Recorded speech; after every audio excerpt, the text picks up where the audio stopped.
Television पत्रकार हैं और महाराष्ट्र की राजनीति को बहुत लंबे समय से कवर कर रहे हैं। जेपी भाई, आपका स्वागत और धन्यवाद। तो मुझे बताइए कि महाराष्ट्र में क्या सीन है और इंडिया अलायंस और एनडीए अलायंस, इन दोनों में सीटों के बंटवारे की बात कहां फंसी हुई है? ब्रिजेश जी नमस्कार। सबसे पहले मैं ये बताना चाहूंगा कि इस बार महाराष्ट्र में पहली बार ऐसा होने जा रहा है कि उद्धव ठाकरे जो हिंदूवादी पार्टी है वो कांग्रेस और एनसीपी के साथ जो गठबंधन किए हैं, और ये एमवीए जो है उसमें अब तक सीटों को लेकर कोई नतीजा निकला नहीं है। ना उद्धव ठाकरे ना कांग्रेस, दोनों अपने अपने जो है दावों से पीछे नहीं हटना चाह रहे हैं। आपको पिछली बार 2019 का विधानसभा चुनाव महाराष्ट्र का याद होगा, जहां समाजवादी पार्टी की स्थिति ऐसी थी कि वो अकेले चुनाव लड़ना चाह रही थी। बाद में समाजवादी पार्टी को 7 सीटें दी गई, 2 सीटें समाजवादी पार्टी ने जीती, शिवाजी नगर गोवंडी की और एक भिवंडी की सीट जीती। और इस बार समाजवादी पार्टी, क्योंकि उत्तर प्रदेश में भी उन्होंने अच्छा परफॉर्मेंस किया है और महाराष्ट्र में भी जो मुस्लिम वोट हैं उन्होंने जो एमवीए गठबंधन है उनको सबसे ज्यादा सीटें दी हैं। तो इस बार सबको यह लग रहा है कि जो मुस्लिम और वंचित वोट बैंक है उससे उनकी नैया पार लग जाएगी। तो समाजवादी सोच रही है कि वो 12 से 15 सीटों पर लड़े। 12 सीटें तो उन्होंने घोषित कर दी हैं कि वो इन सीटों पर लड़ने की तैयारी कर रहे हैं। अखिलेश यादव अभी आए थे जिन्होंने 5 सीटें यानी कि भिवंडी ईस्ट, भिवंडी वेस्ट, मालेगांव, धुले और मुंबई की एक शिवाजी नगर गोवंडी की सीट डिक्लेयर कर दी है। लेकिन महाराष्ट्र का पूरा परिप्रेक्ष्य अगर मैं आपको बताना चाहूं तो भारतीय जनता पार्टी सबसे आगे चल रही है इस लिहाज से, क्योंकि भारतीय जनता पार्टी एकनाथ शिंदे और जो अजीत पवार की पार्टी है उन्होंने 99 सीटों की घोषणा कर दी है, उम्मीदवार घोषित कर दिए हैं। लेकिन इंडिया गठबंधन में एमवीए के पास अब तक उम्मीदवार के नाम सब पार्टियों के पास है, लेकिन अभी तक उनके पास सीटों का गठबंधन ऐसा क्यों प्रतीत हो रहा है कि शिवसेना उद्धव गुट थोड़ा नाराज चल रही है और उनकी बॉडी लैंग्वेज और स्टेटमेंट्स जैसे आ रहे हैं वो अभी तक अलायंस के साथ थोड़ा कम कंफर्टेबल दिख रहे हैं? कोई परेशानी है? बिल्कुल बिल्कुल, मैं यही कहने जा रहा था ब्रिजेश जी कि उद्धव ठाकरे की एक मुलाकात जो है देवेंद्र फडणवीस से पिछले दिनों बंद कमरे में हुई है।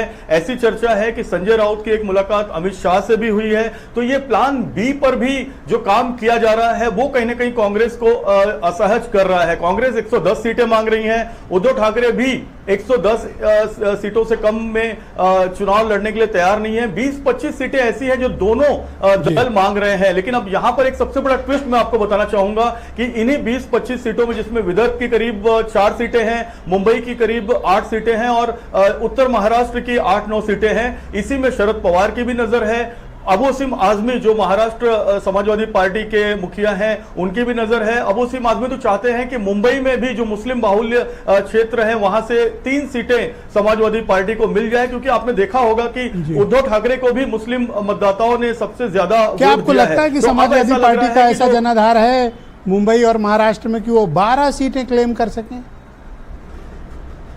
बिल्कुल ब्रिजेश जी, मैं इसी पर आना चाह रहा था। पूरे महाराष्ट्र में 288 सीटें हैं। 288 सीटों में करीब 15 से 18 सीटें ऐसी हैं जहां पर मुस्लिम मतदाता जो है 25 से 35% के बीच हैं पूरे महाराष्ट्र में, जिसमें औरंगाबाद अगर सेक्टर को जोड़ा जाए, मराठवाड़ा के जो 8 जिले हैं उनको अगर हम जोड़े जाए, मुंबई की करीब 8-9 सीटें ऐसी हैं। तो अब उद्धव ठाकरे भी ये सोच रहे हैं कि मुस्लिम मतदाता उनकी तरफ है।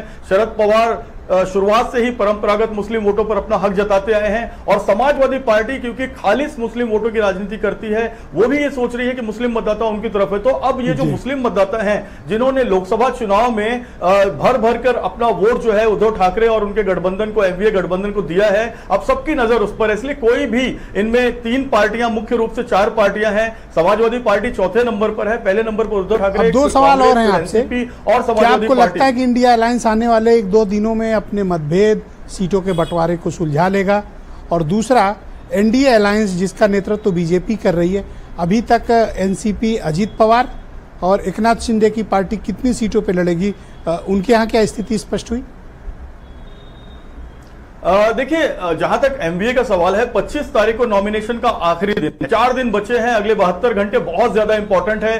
रात में, अब जब मैं आपसे बात कर रहा हूं तो इनकी रात में भी दक्षिण मुंबई में तीनों पार्टियों की मीटिंग चल रही है और बंद कमरे में काफी मीटिंग्स हो रही हैं। लेकिन इन्हें कल अपने पहले चरण की सीटों का डिक्लेयर करना होगा। जहां तक एनडीए का सवाल है तो एनडीए में शिवसेना जो है, एकनाथ शिंदे की शिवसेना है, वो कम से कम 80 सीटें मांग रही है और अजीत पवार जो है वो भी 70 सीटों से कम में मांगने मानने के लिए तैयार नहीं है। और वहां बीजेपी सबसे बड़ी जो पार्टी है, जिन्होंने पिछली बार भी सबसे ज्यादा सीटें ली थी, वो 125-135 सीटें लड़ने के लिए तैयार है। तो 288 में इतनी सीटें बन नहीं पा रही हैं, तो वहां उनका पेंच फंसा हुआ है। लेकिन बीजेपी अपने कोटे की 90 सीटें डिक्लेयर कर चुकी है, जिसमें उन्होंने अपने कैंडिडेट के नाम घोषित कर दिए हैं। तो इस रेस में वो जरूर कहीं ना कहीं आगे निकल गई है।